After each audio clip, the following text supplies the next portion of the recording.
Hey guys, it's Nicole. So it is official. I have been reselling full time for 1 year on eBay as of yesterday. And I meant to put this video out yesterday, but as you know, with us over at State's Place, sometimes life happens and it just family first, right? And I kind of forgot that it was Joe and I's 5-year anniversary. I think we both did. And so we ended up going out on a date and we didn't get to make the video last night. So anyways, thank you so much for joining us today. It is Sunday morning. I am really excited to talk about this. I'm really excited that I've finally been a full-time reseller for a year. I feel like I don't know, it just sounds cool. Like I've been doing this for a year, finally. I feel like maybe I'm not a newbie. I'm still always learning though. I think that's like the one thing that I'll always do is I'll always trying to be learning and keeping up with things. And anyway, so I'm just going to kind of tell you guys my story and how I got started. I know a lot of you might know this already, but I want to go over it again briefly.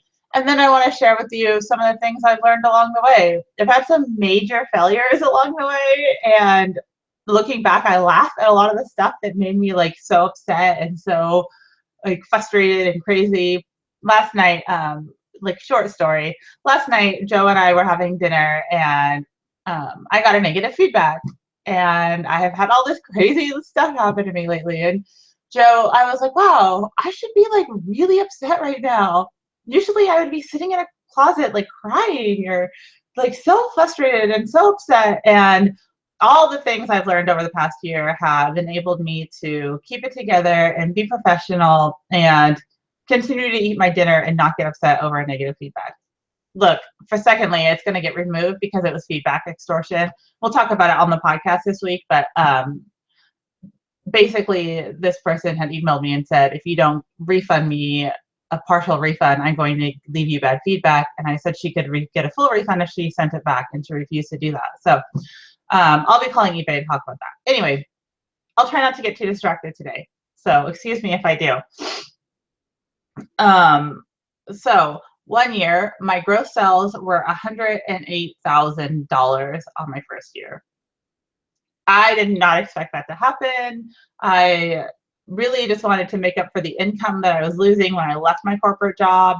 I had no idea that at one point Joe would be laid off and that it would be supporting our full family. The whole thing is just like incredible to me that eBay was able to provide for my entire family. For a family of 4 living in a very expensive city, eBay was able to support us. So this is what happened. And I was working in a corporate job, very corporate. I was working at a college, and I was basically doing this very big girl job, and you know, I had to look professional every day, and I worked downtown, and I took the train, and I felt like such a big kid, right? Like all this crazy stuff. Then my son started school, and he was having a really hard time, and I was like, you know, Joe and I were always getting calls like, oh, you know, someone needs to come down here, this is happening, this is happening. And we kind of realized like, okay, well, someone's got to quit their job and be home with the kids, because even though we had a nanny, that nanny wasn't expected to go down to Des's school and talk to the principal when there was problems, right? And so we thought about it, and I had been doing eBay on the side. I'd always been doing eBay, you know, it's nice to have a couple extra $100 here and there. It's great. It's easy money. I kind of built it up. I got really into watching YouTube and joining Facebook and all these groups, and I was like, I can do this. I can totally do this. So I did it. I was making about $2,000 a month gross. So that's before everything. And I was like, okay, the only thing stopping me at this point from making more money on eBay is time. So if I quit my job and I put the 40 hours, well, 40 plus hours, you all know when you work in corporate America, you don't just work 40 hours. If I put those hours that I'm working and I dedicated them to eBay, I can double my money, and then I can make up the money that I lose leaving this job. Joe had all the insurance and all that stuff, so I wasn't worried about losing that part of it. And I know a lot of people, when they're trying to transition from their job, that is a huge portion. Like, you're losing your 401k, you're losing your insurance, you're losing all your benefits. So I get that I was lucky enough to where I didn't have to be concerned about that because Joe's job was covering all of that stuff at the moment. So anyway, I put my 2 weeks in. I left. And on October 1st of 2015, I became a full-time reseller. Now, when I first started full-time, I was only shopping at the bins, the Goodwill outlet. So I was going to the outlet. I was buying like 100 pounds at a time, and that's all I was doing. Now, I learned my first year doing this that was kind of a mistake. So sure, I think in the beginning it was good because I did a lot of rookie moves, and so I wasn't very invested in the items that I was buying. You know, if I'm only spending a quarter, 50 cents on something and it doesn't sell, I'm okay with, you know, redonating it, losing that profit. So I think in the beginning it was good, but I am glad that I've grown and I've started sourcing other places because you can only do that for so long. So back when I first started sourcing at the Goodwill outlet, I was literally buying 100 pounds at a time. Now when I go there, I'm like, okay, 40 pounds, 35 pounds. That's usually what I'm finding because I'm so much pickier with what I buy. Crazy pickier. I used to buy some of the stuff I look back that I bought. I'm like, what was I thinking? Why was I buying that? That wasn't worth anything. What was I doing? And so I definitely learned over this last year what I should be buying, what I shouldn't be buying, what, even if it's worth money, if I buy it, I'm never going to list it because I'm not interested in it. So I used to do that a lot. I would buy something because I'd be like, oh, this is worth $30. This is worth $40. And then it's not worth $40 if it's just sitting on my couch waiting to be listed, right? Like it's not worth that money. So that is one huge lesson that I've learned. If I am not interested in it, I'm not going to list it and I'm not going to sell it and I'm going to end up redonating it. So I only buy things that I know I'm going to take the time to list.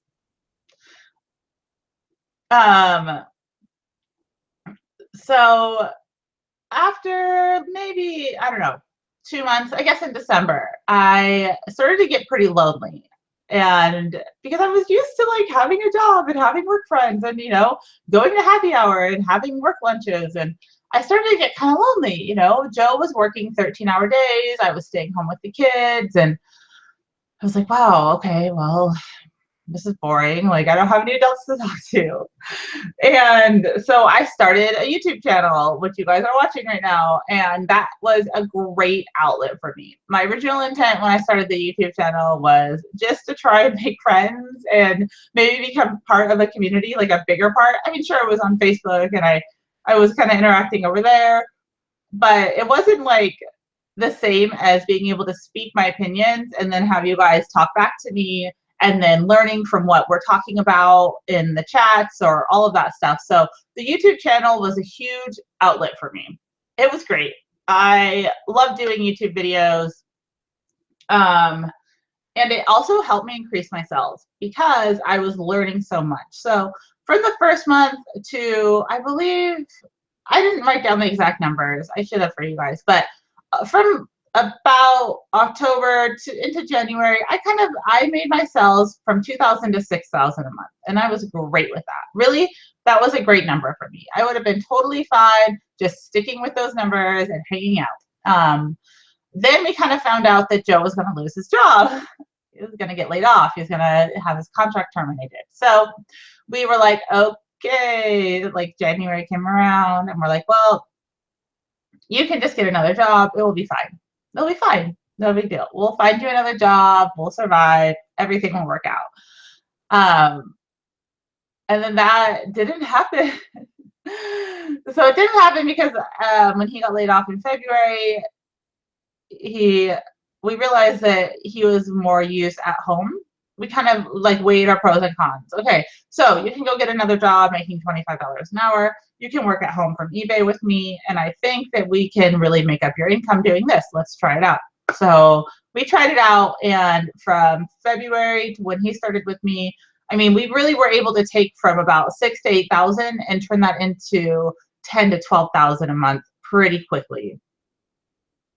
And so that was great. So that was kind of like our growth over the years.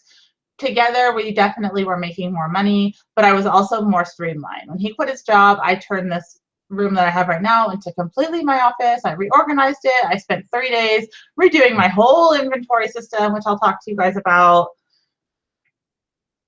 And yeah, so people just looking over at the chat real fast, someone asked me what my corporate job was, and I worked at admissions at a college. So I basically was the person in between the dean and the admissions team. And when people applied for school, I was the one who got all their transcripts and I put their packets together. And I was the first person to be like, okay, are we going to accept this person or not? Can I send this up to the dean if I think they have a chance to get accepted? Or should I just send this back to the admissions team and tell them, hey, rewrite this stuff, do this? So I was kind of the first eyes to see their paperwork. And then I worked with basically everyone on campus trying to get these kids into school. And I was the lead position for that. So it was a crazy job. I mean, I was working with international students and yeah, this like nuts stuff, really stressful stuff sometimes. So where was I with all of this? I get distracted easily. So anyway, yeah, Joe quit. He joined me. It was great. But then we kind of realized that he doesn't love eBay. He likes it. He does all the shipping now. He does all the inventory. He does all the back end stuff. But he has his own passions and his own dreams. So he started doing a tattoo apprenticeship. But we both love the fact that our jobs now afford us to own our own time. So even with his job now, he owns his own time. You know, he can make the hours he wants to make. I make the hours I want to make, and it's great. And speaking of hours, that is one thing I've learned over this year is you absolutely have to have work hours in place. You have to. People think that you can just work whenever you're free. You're never going to be free, ever. Someone's always going to ask you to do something. You're always going to end up making a plan. You will never be free. So first and foremost, you should always have your working hours, and you should treat them just like you're going into work and just like you're at the office. Like I can't go hang out right now. My friends will message me and with my daughter and be like, so can we have a play date on this day? And sometimes it's really hard to say no. It's really hard to be like, I really want to see you, but I can't because I'm at work. And so I think most of my friends, all of my friends actually, they very much support what I do. And they understand when I say, no, I'm working, but I really am working, you know? I know a lot of people think, oh, well, you work on eBay, so you can make your own hours. And that was actually something that Joe struggled with in the beginning. Before he quit and worked with me, he would always be like, just do it later. You can do that later. Come and hang out with us. You can do that later. Come and, you know, let's go out to breakfast. And it would be like, no, I can't do it later. I have to do it now. So he's finally on track with that, because that is a huge struggle you have when you are working from home with yourself, is actually getting this stuff done. It's easy to go out and buy everything. It's not easy to get it listed and photographed and cleaned and out the door. So when I first started, back on track here, when I first started on eBay, I was only listing from my phone. And it was a great tool because I had 2 kids and Joe was working 13-hour days. And so what I would do is I would take all my photos on my phone. So I would go out and I would get all my stuff, and then I would take photos of everything. Once the photos were done, I would make the listings on my phone. So like if I wanted to take the kids to the park, easy, make a listing on my phone while the kids are playing, right? So it really worked out when Joe wasn't home much, because I could still be with my kids and I could still make my listings and I could still get things on eBay. People kept telling me, Nicole, it is faster to list on the computer. And I'd be like, no, it's faster to list on my phone. I know it. I am right. It is faster. I was wrong. Wrong. So wrong. And that is a huge lesson I've learned, is sometimes I'm stubborn and I think I'm right about a lot of things, and I'm just wrong. I am wrong. So I learned very quickly, working from your computer is way faster. And I can type really fast because I worked on a computer a lot in my corporate job. So I can type super, super fast. And I realized how quickly you can list from your phone or from your computer. So now what I'm doing is listing from my computer, or I have an iPad Pro with a keyboard. It works like a laptop. I also list from there. But I don't use the app to list. I am actually working from like the desktop version. And so for me, I found it is a lot faster to list from the desktop version of eBay and not the mobile app. They also don't include everything on the mobile app. So, that's a whole different conversation. But another lesson, it's faster to list on the computer than on your phone. I do still take all my pictures with my phone. I like that. It's easy. So I'll put all the listings into drafts, and then I'll just upload the photos from my phone. Or if I'm on the iPad, they're on the cloud, so I can upload them there. But essentially, everything gets listed from the computer, put onto a draft, and then uploaded from my phone. It works out great.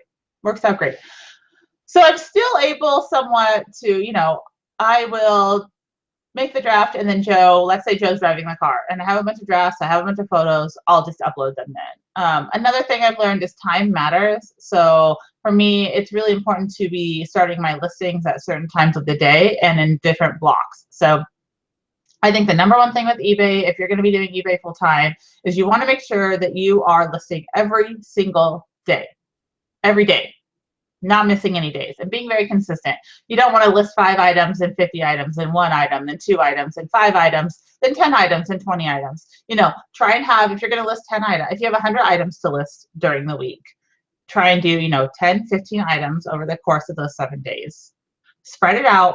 I know sometimes it's hard because you're like, I just want to get everything listed right now. And again, I don't have any proof to back this up except my own success with it, is that you need to be very consistent across the board on eBay. I also like to list at certain times of the day. I like to list in the mornings, and then some in the afternoons, and then some in the evenings, because I find that it gives you a little, you get that new item bar on eBay when you first list your item, and that kind of boosts you in search and all of that stuff. So I have learned over the year to make sure that I am listing consistently, and not just item numbers, but time numbers and all of that stuff.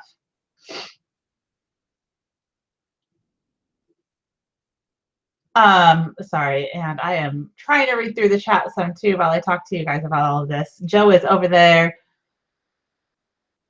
talking to people, and I am reading it for a second. Okay, I see so many good faces over there. Okay, another thing I want to talk about. Over this year, I've made amazing friendships. Amazing. Like, most of my friends or people that I talk to every day are no longer the people that I see in real life. They're the people that I see on the internet. I have made some of the best friends of my life through selling on eBay, through having these out, through making videos, through being on Instagram, through being on Facebook, all of these. It's just been like the water cooler that I've been able and blessed to be a part of is amazing. So many kind people, so many people who just want to change their lives and want to make their lives better and want to take control of their lives. And when you are the same type of person, it's really hard for me now. Even my best friend in real life, she's opening up her own business, and she's a go-getter, and she's doing her own things. It's almost really hard for me to be around people who aren't taking control of their lives, because I'm like, what are you doing? Come on, do it. Just like, if you're sitting there complaining about your job, stop. Just stop. Just go and do what you love. And so for me, this community is all those people. It's all those people who are doing what they love and passionate, and they want to learn, and they want to be positive, and they want to go and get what they want.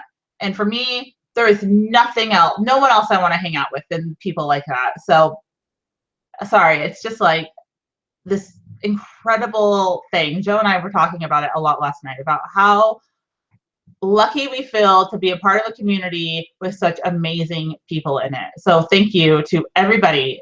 You know who you are. Thank you so much for allowing us to be a part of your community. It is, I'm like speechless. I don't have like a good enough vocabulary to tell you guys how lucky I feel to be a part of this community. And there was a time, we'll talk about this, why not? There was a time where I wasn't a part of the community. So I had some bad things happen. It wasn't great. And I took a break from social media. I walked away from Facebook. I walked away from YouTube. And when Joe quit his job, he does a few podcasts, and he does things that he likes to do. And he was like, you were so much happier when you were making YouTube videos and you were like a part of a community, and why don't you do that again? Like, why don't you make videos? Why don't we do a podcast together? Why don't we do this together so you don't feel alone when things are going bad? And I was like, okay, like with Joe by my side, I feel like I can do pretty much anything. And when I say that, it's 100%. We've been married 5 years almost now, and he is absolutely my rock. And I think that together we can support each other and put out good content and have fun with it. Joe likes to be silly and goofy, and I am a little bit more serious. And so it's great. I think that we make a good team. So having him by my side, I was able to feel strong enough to come back and start making content again. And it's been a wonderful experience. Being on Instagram and part of the Instagram community has changed my life. I have met amazing people over there, like absolutely amazing people. People who are blowing my numbers out of the water that I'm like, okay, what can I learn from you? And when I say that to them, when I say, hey, I have a question, I'm serious, I feel like I've established myself as a serious seller. So when I go to people and I ask them things, they know that I'm not necessarily like just asking because I'm curious. I'm asking because I want to learn. I absolutely want to learn. And so for me, that has been a huge part, is taking in every single bit of knowledge that I can.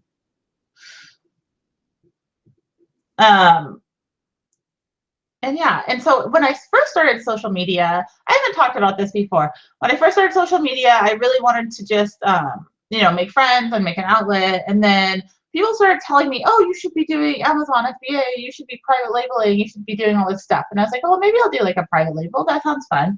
So I wanted to dip my hands into private labeling. And I was like, well, what can I private label? And I was like, oh, I should private label things that resellers can use, like shipping materials and all of this stuff.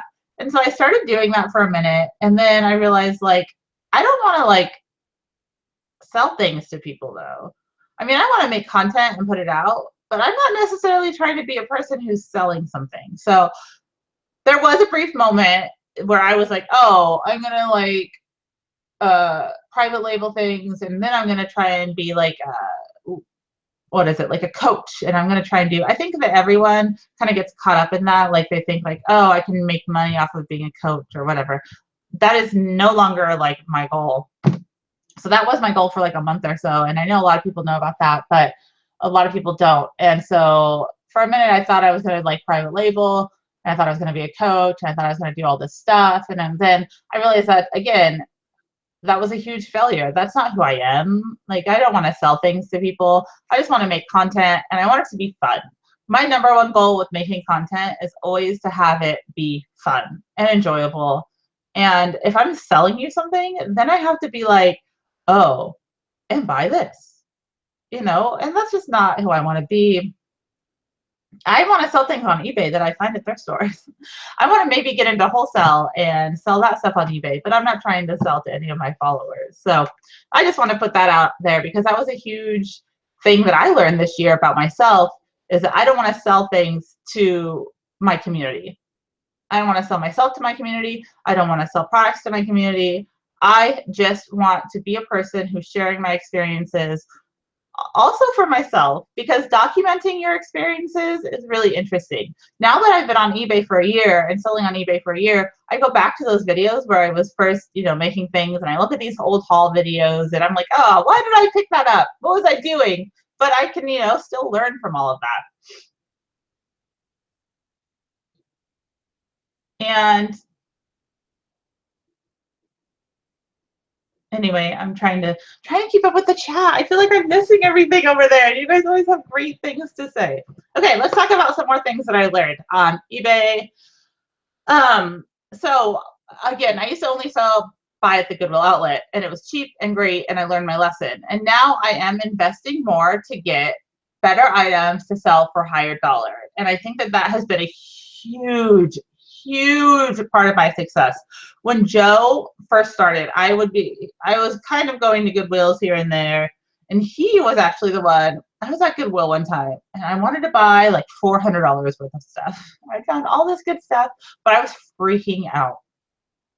I was like, Joe, I can't do this. Like, this is too much money. I need to put like half of this stuff back. And he was like, well, are you going to make money on that half of the stuff you're going to put back? I was like, well, yeah, but like I can't spend this much money at one time. And he's like, well, do you have the money in the account to the, are you able to, like, do you have the money? Like, I think he was so confused by my panic. And I was like, yeah, like the business account has the money in there, but I can't do it. Like, that's not what resellers do. They don't spend $400 at a time. And he was like, okay, well, you're being insane. Can you stop and just go check out and buy that stuff and come home and list it and make money off of it? That's actually what your job is. And I was like, oh, you're right. You're right. Okay, I can do this. So, you know, that was like my first time spending $400 at a thrift store on a cart full of stuff. And I realized when I got home that if I weighed all the stuff, maybe it weighs like, you know, 75 pounds. And I'm really only spending 4 times the amount that I would have at Goodwill or Outlet for it, but I'm going to be making a whole lot more money and I'm going to enjoy listing it. So I definitely realize that I need to spend more to make more sometimes, and that is okay to do. You know, you don't have to only be selling $10 items. Now, do I like selling $10 items? I'm fine with it. I am fine with it. You know, I feel like that padding really gets me through the day. You know, I might sell, you know, $150 of like in 4 items every day. That's great. But then that padding of $10 to $20 sales the rest of the day to get me to that $400 or $500 goal that I have every day. I mean, that's fine. I don't think that I could be making those numbers if I didn't have those smaller things to keep my sales going and also to boost me up in search. And also, you know, eBay likes to see an active store. So like right now, I only have about 400 listings active in my store. And I'm still doing really well. So it's not about having just a ton of stuff listed in your store. It is about having the right stuff listed in your store and doing the right things to get those algorithms on your side. The fact that I consistently have only had like 400 to 700 items listed this entire year, I've never hit the 1,000 item mark in my store, ever. I've never hit the 800 item mark in my store. Over 700 is like the most I've ever gotten in my store. And that is because I quick flip. So we can talk about that for a minute. Quick flip. I buy things to sell things. I do not buy things to store things. One of my favorite interviews was with the Posh Hanger this year, and she said, I'm not in the storage business. I want to sell the things that I buy. And that was another huge thing for me. I was like, you're right. I've always been a quick flipper, but that is exactly it. I'm not in the storage business. I want to sell the things I buy. And so for me, being a quick flipper, it's very hard to get my numbers up, but you don't have to have huge numbers to sell a lot of things. You just have to be reasonable and think about what market value is on an item. Don't think that because you think it's worth $50, it's worth $50. If the market thinks it's worth $30, it's worth $30, right? So, and then learning, I like to talk to a lot of buyers on eBay. So I have friends who shop on eBay. I talk to them. One of them, my friend Justin, he made the best point I've heard all year. He buys records, a lot of records. He spends a lot of money on records. This guy is, Joe can vouch in the chat right now. This guy is a crazy record collector, and we love him. He's a very, very close family friend. Me and him were talking about eBay one day, and he's like, yeah, it really makes me mad when, you know, one seller will put up a record for $500. Then they'll get a bid, or someone will buy it for $500. And then every other person thinks their $50 record is now worth $500. When the truth is, that guy probably didn't get $500 for his record. Did they actually pay? Was it just a fluke? Just because it happened once does not mean it's ever going to happen again, you know? And so for me, listening to him talk about that, when he knows value and he knows what market value is, and hearing this whole speech that he gave me, I was like, oh, you're right. And that was like a huge slap in the face, a huge learning curve for me. So, and sometimes Hazel Hearts Vintage just said in the chat, I've been trying to convince myself of that. It's so hard to let things go sometimes for less than you want them to be worth. It's true. You guys, I struggle with that. Sometimes I have things that I'm like, okay, I want $75 for this. I don't want to let it go for less. I want 75 for this. Someone offers me $60 for it. And I'm like, no, I want $75 for this. I don't want 60. I don't care that I paid $5. I want 75. And so I deny it. And then, you know, a month or two goes by and I'm like, oh, no one's going to buy this for 75. Let me drop it to 50. And then someone buys it. And then I think, oh, I could have had that $60 3 months or 2 months ago, a month ago. I could have reinvested that. I could have made way more than what I want. You know, it's like this whole process of letting go and being able to realize, now, am I telling you to go and sell everything for $10 and super dirt cheap? No. Also, if something is worth 100 and you're pricing it at 10, that's stupid. Literally, that's a stupid thing to do. Price things for what they're worth, but be willing to negotiate, you know? I don't know. I just feel like I want things to leave my store. And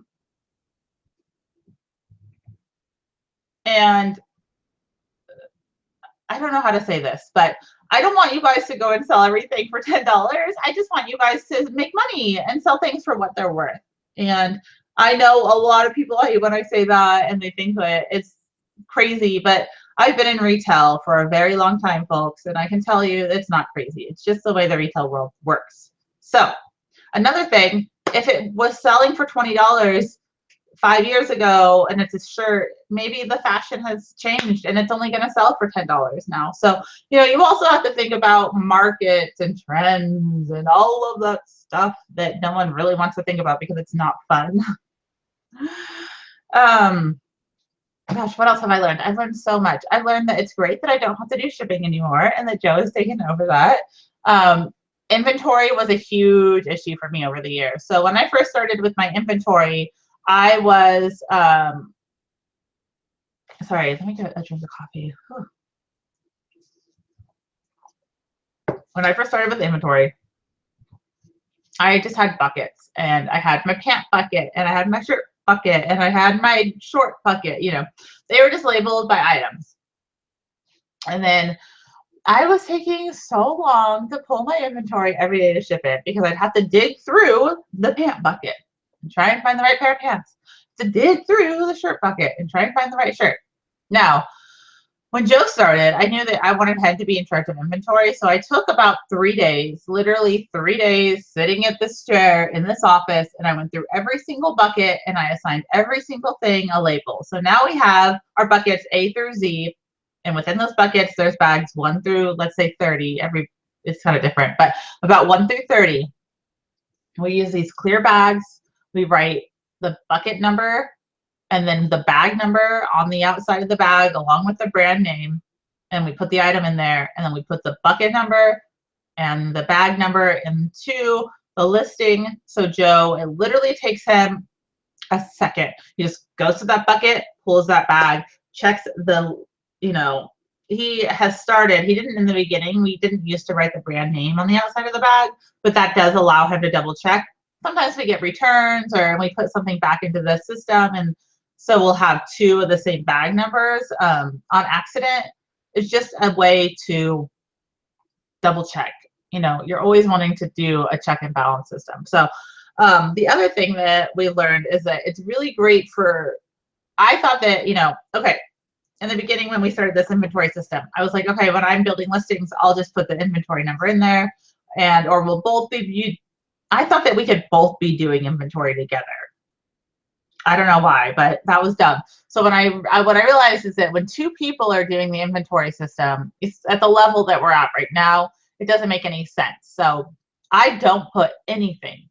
I used to put like, okay, we have like things for like shelves for toys and stuff. So I would take it, I'd put the toys away. I don't do anything anymore. I put everything else thing that I list into a bucket. Joe takes the bucket and he does the inventory, because he is the one who ships things. So he's the one who's actually got to go and pull it.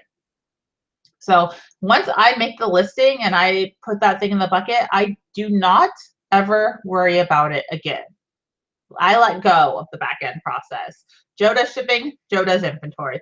Joe also handles returns now. So when someone returns something, he sends them the refund.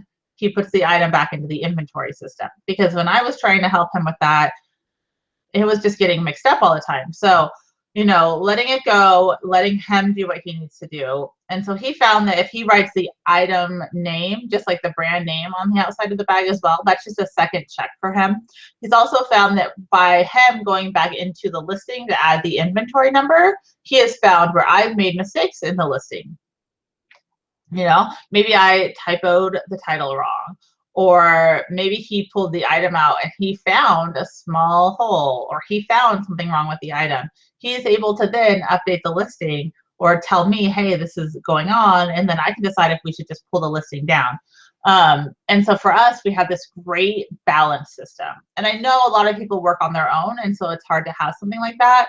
But if you do have a second person with you, having that person double check your work is super, super important. It has saved our butt many times over this year. And Joe does do, someone just said, Joe does all the hard stuff. He actually does. And sometimes I feel bad because he does all of the stuff that nobody wants to do, but he doesn't mind, I swear. He just listens to music. He would much rather be doing that than dealing with customer issues, which is my job. So he likes his part of the business. It works well for him. And I think even once he starts tattooing full time, he'll still be doing a lot with the eBay business because we just work well as a team. And another thing that happened is we did bring on an employee. We've only actually used the employee about 4 times, and she has started school, and so schedules have gotten really complicated, so she hasn't been here in about 3 weeks. So we're going to have to reevaluate that whole system and see how that's going. I would like to have a full-time employee, but I don't know how that all fits in. What we did do, though, is we put our daughter into school. So now our daughter is going to school 4 days a week for 5 hours at a time. And so she is gone in the morning so I can work with both kids at school, and that's been really helpful for my time.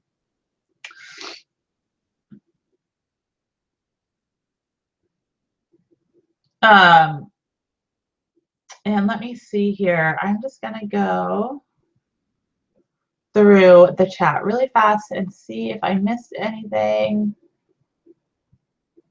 So, okay, profits and all of that fun stuff. So a lot of people want to know about our bookkeeping system. We have a CPA that we use. It's great.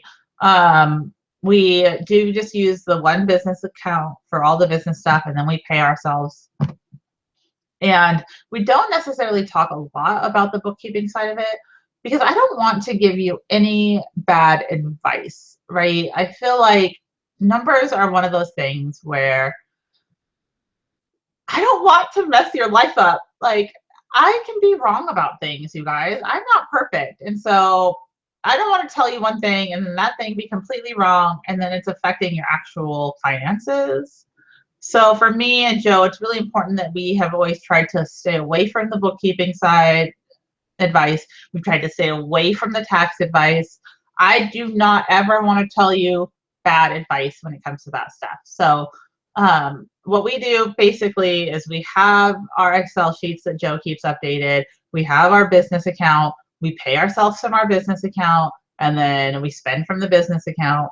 Everything gets put onto the spreadsheet.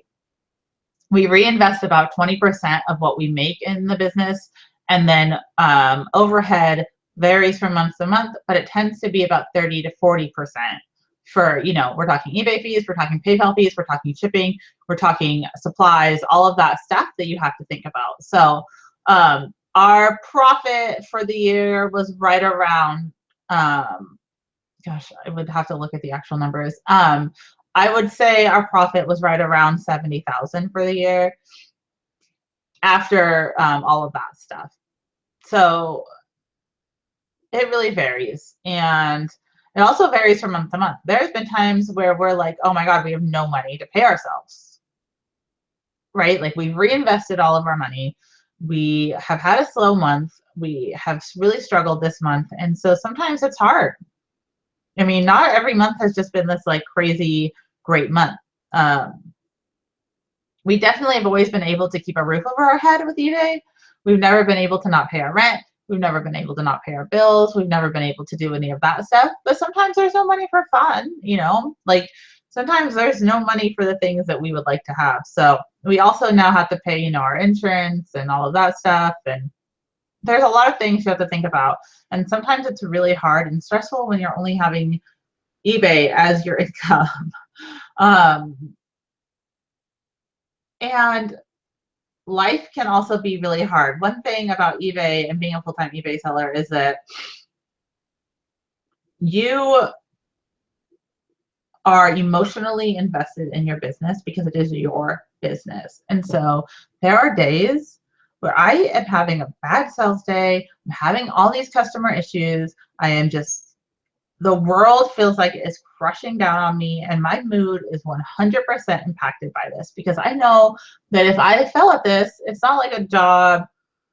I won't have a paycheck. I am the one who has to work for my paycheck. It's not like a job where I'm like, okay, I do these steps every day and I do them well and I get a paycheck at the end of the week. It's not like that for us anymore.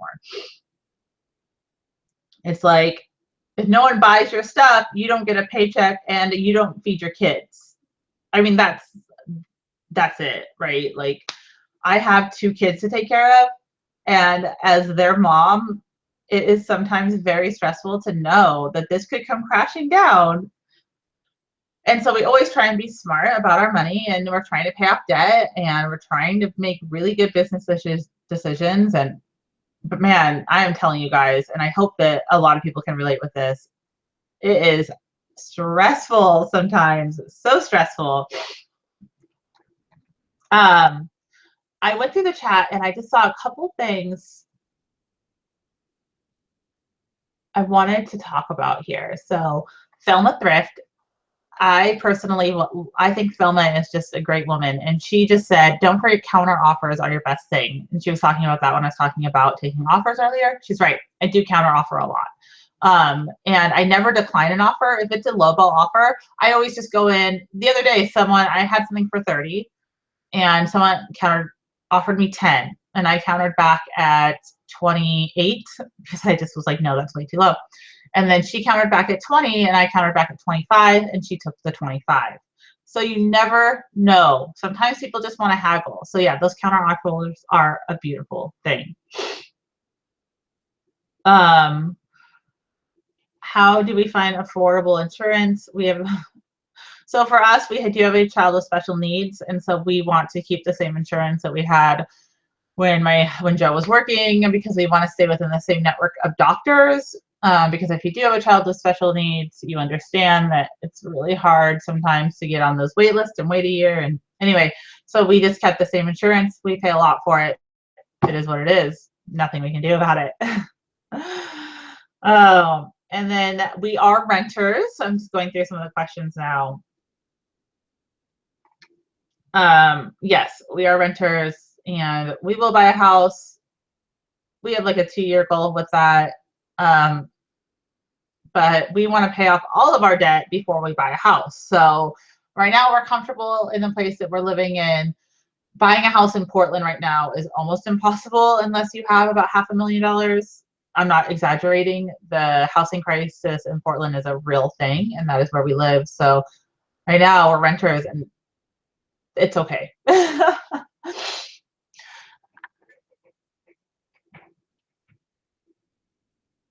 Let's see here. Okay.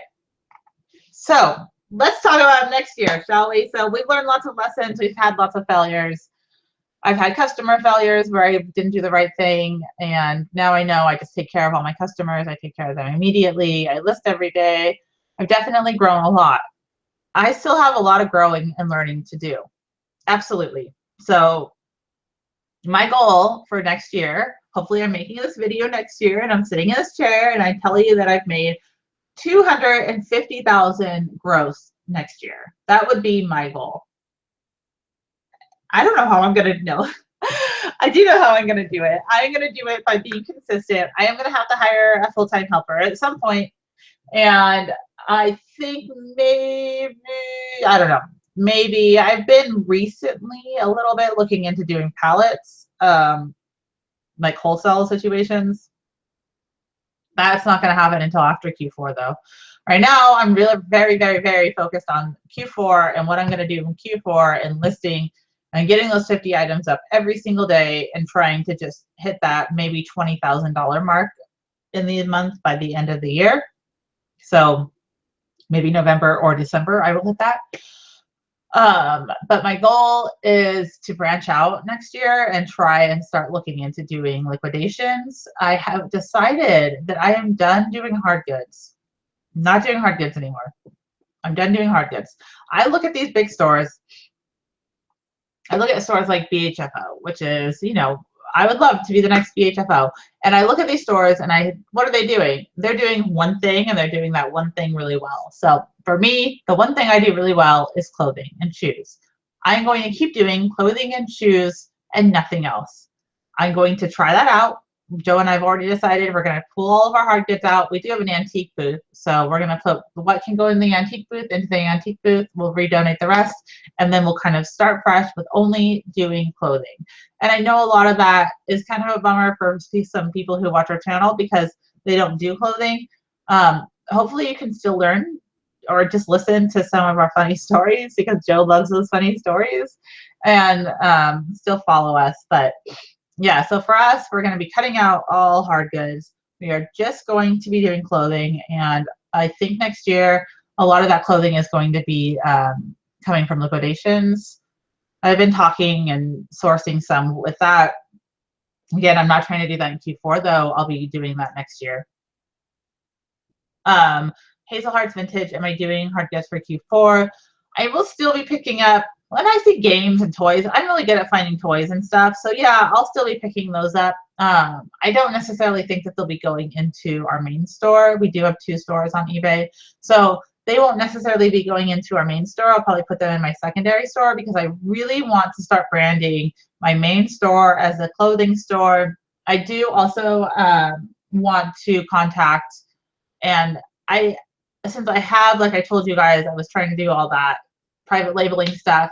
I really want to go on Alibaba and order like 10,000 poly mailers, like a huge amount of poly mailers with my logo on them. So we're going to drop a logo and have like a States Place logo. And then also get some brochures made with like a coupon link. And so I really want to start branding the store a lot more. I feel like that is really important. I've been definitely, if you listen to me lately, you can hear me thinking about all the branding stuff that really needs to start happening for us. So next year I will be branding us a lot more. And I will be getting all of the shipping supplies branded. I think that that is important. I want to look professional. So anyway,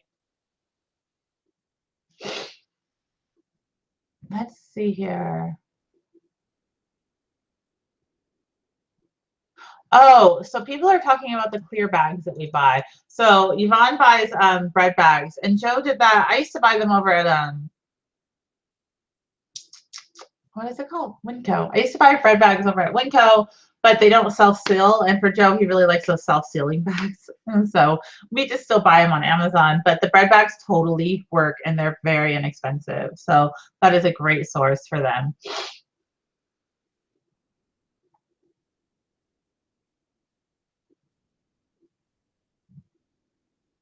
Anyway, so yeah, you can go on, people are asking kind of about sourcing the supplies and stuff. You can go on Alibaba and you can make huge orders. So I'll probably have to spend $400 to $600 up front to do something like that, but I'll get enough mailers for a year, you know. So it's like, yeah, I'm spending that much up front, but I would have spent that much on Amazon. I would have spent more on Amazon. And so for us, it's like, if we can just do like huge bulk orders and get them straight from the source, why not? You know, why not? And so, and I'm lucky enough that I have all the information. I know how to do the Alibaba stuff. I know how to get things shipped over by boat. So yeah, I'm going to start doing that for myself. And another thing I want to do is, again, I really would like to get a full-time employee. It's really hard for me to let go of listing things, but I know I'm going to have to at some point. I know I'm going to have to teach someone how to actually list for me. it's just something that I have really struggled with letting go. And I've got to overcome a lot of my controllingness. I'm very controlling when it comes to this business. I feel like no one else is going to do it as well as I am. And that's a stupid way to think. That is a stupid way to think. I have a girlfriend and she's very successful. She's owned multi-million-dollar businesses. She's very, very successful. The other day we had breakfast and I learned a lot from her. And I learned, I told her about the struggles that I was having with certain aspects. And she told me, Nicole, team meetings, you can be a leader. You can tell people what you need done and you can be a positive leader and people will learn and they will do it. And you don't have to manipulate every single situation. You will never be $1 million business if you are manipulating or in control of every aspect of your business. So just like you let go of Joe doing shipping and inventory, you have to start letting go of all of these little things where if you think about it, paying someone $10, $15 an hour and getting that hour back of your time, is your time worth $10? Is your time worth $15? Could you be doing something better with that time? So for me, I kind of took that advice to heart and I was like, you're right. If I could pay someone $10 to $15 an hour to do the things that I'm doing now that are kind of like redundant and something I could teach somebody else, then yeah, I need to be doing that. So for me, it's like, I have to really get someone in here full time. I have to let go of a lot of things. I have to like do the things that are going to earn me the most profit with my time. And so, yeah, I just have a lot that I have to figure out. So for me, the next year, the goal would be to gross 250,000 in the next year.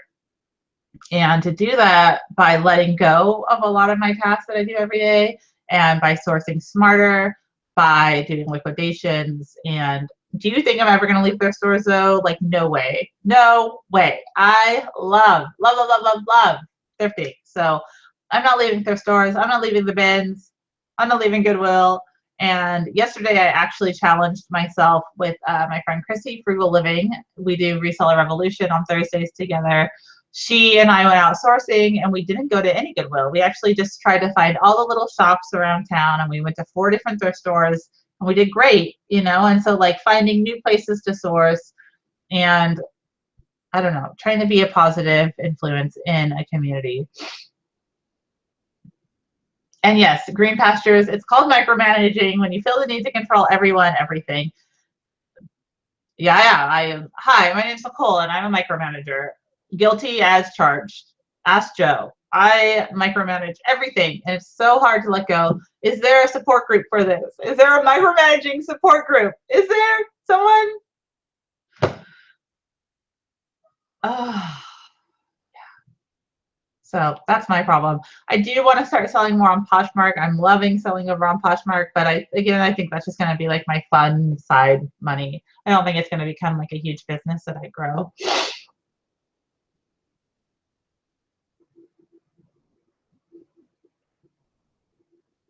I'm just reading some of the chat today. You guys are so great over here.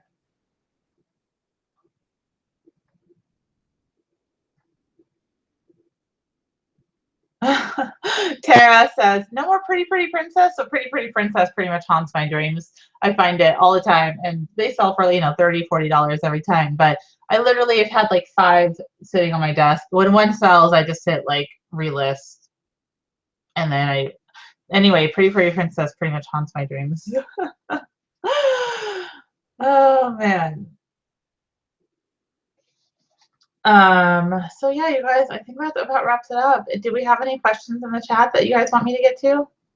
Oh, Pinching Pesos is over here and she says, yay, I am great. And she is. Another thing I got to do this year that was really fun and I miss it a lot was I was on the Reseller Stew on Pinching Pesos channel for a couple months.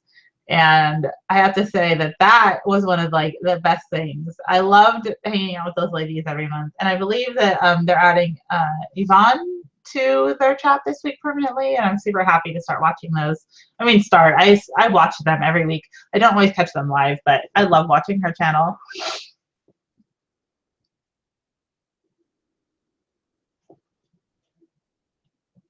Any tips from going from long tail to quick flip?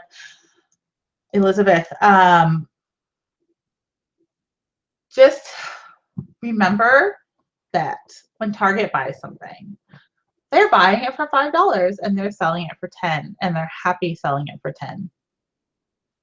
They don't want to store it, they want to actually sell it. So I think that resellers get stuck in this whole like, I have to make 1,000% profit on every item I buy, and you really don't.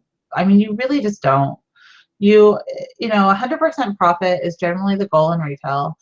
And for me, I try and remember that. I was a buyer for a while, and if I bought something at a, from a company and I wanted to sell it in the store I was buying for, I had to, negotiate to where I was getting I was able to do 100% profit on that item. So just remembering that reselling, if you buy something for $5 and you're turning that $5 into $20 after all your fees and stuff, that is a great profit. It's okay to make not make 1,000% profit on every item. Now those items where you do make 1,000% profit, it feels awesome. I do that. I have those items where I make 1,000% profit, and it's like the best feeling. Is that going to happen every day? No. Is that going to happen once in a while? Yeah, it's cool and it's awesome, and it's really what keeps you going. So just don't give up. Don't give up, and just be realistic. Try not to be emotionally invested. Just think, oh, how much should I pay for this item? How much should I sell it for? Someone offers you an offer that's a good offer, take it. Move on. What is the number one thing I would tell someone who's about to start selling on eBay? It's really hard. Okay, look, everyone thinks it's just like this easy thing. I put things on eBay and they sell. That's not how it works. So I always tell people when they're starting on eBay, find 5, 10 items in your house. Do not go to a thrift store. Do not go buy something. You have items in your house you don't want anymore. Take those items, take pictures of them, list them on eBay, ship them. Learn from your own stuff. Make mistakes on stuff that you didn't put money into. Then, okay, once you sell those items, let's say you've sold those items, let's say you sold 4 of those 10 items, and you've made $50. Take that $50 and go to the thrift store, go to the Goodwill outlet, and spend it. And then make money off of those items. You can really start eBay with almost no money invested. And when you start investing money, and if you have any failures and you're like, oh, I just lost my money, ooh, it can hit you really hard, and it can set you back. So don't be emotionally invested. You're going to get returns. You're going to get negative feedback from time to time. You try not to get negative feedback. I would rather lose money than get a negative feedback. But right now I get, 400 positive feedbacks a month. If I have 1 negative feedback every 3 months, it's okay. It's not okay. I never want to have a negative feedback, but I also don't let it stop me from selling on eBay, right? Like, I don't let it come at me and say, hey, you're going to stop selling on eBay because you got a negative feedback. That person had a bad day and I couldn't help them and I did something. I'm not perfect. Remember that you're only human.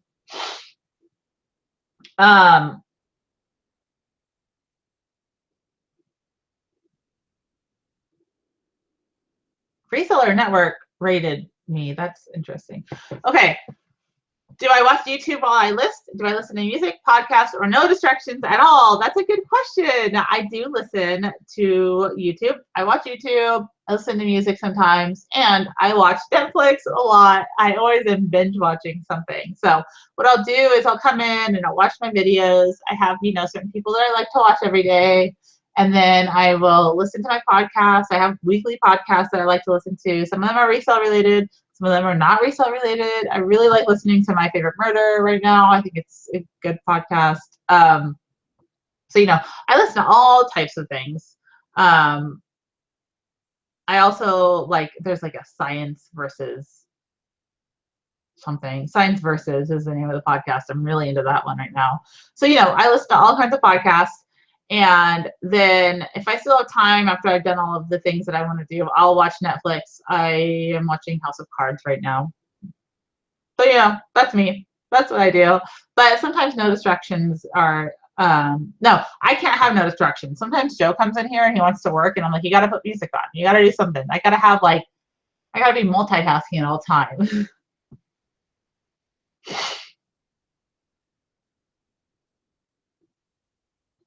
Pitching Pesos says, sometimes you get a negative and the negative is not about you. It's about the buyer's feelings that day. And that is so true. Just like I was saying earlier, how sometimes I get so emotional over what is happening to me that day that I'm like, oh, I want to cry. Your buyer feels that way too. So, you know, sometimes it is what it is.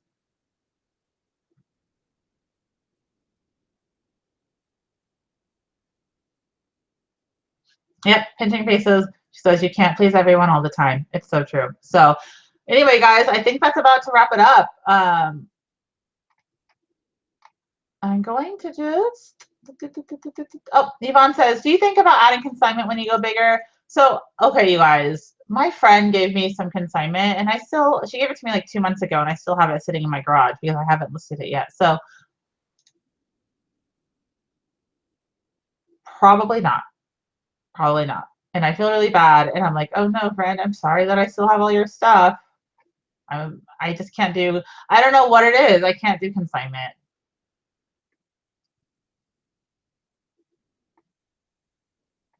I am looking through the thread really fast. Let's see.